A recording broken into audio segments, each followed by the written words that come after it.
All right, so here we've got a 1280 indicator which comes natively with both wired and wireless Ethernet TCP/IP capabilities.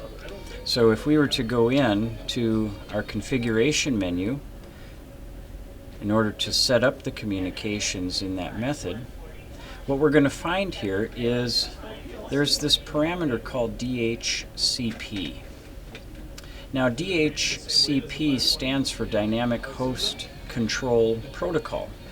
But what's more important is not so much that we know what it stands for, but what does it mean? What does this particular parameter actually do for us? Well, in the case of our 1280 here, we want to hook this up to our laptop so that we can have some communications back and forth just between the laptop and the 1280. DHCP, in effect, says that it's looking for some other device on the network to give it an IP address.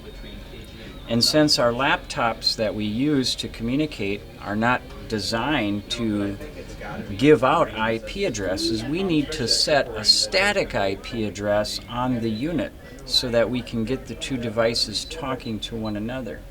Now, you might have in your facility a router of some kind, a Wi-Fi router or something like that, and those would have the capability of providing an email address. If you have a large organization with a domain server, they would have the ability to hand out IP addresses. But when you're just communicating between a laptop and a device like the 1280, they don't have that capability.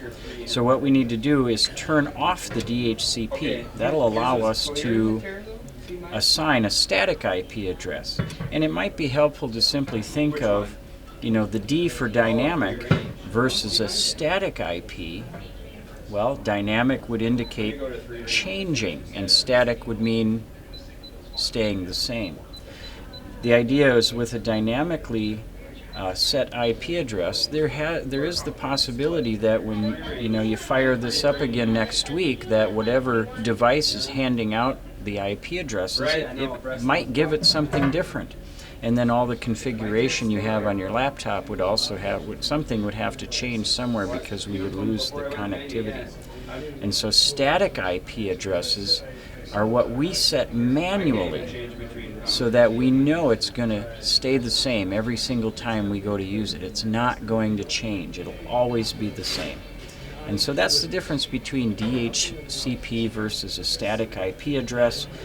One says, hey, some other device, give me something, and static is we give it manually and it's not going to change. We always know what it is.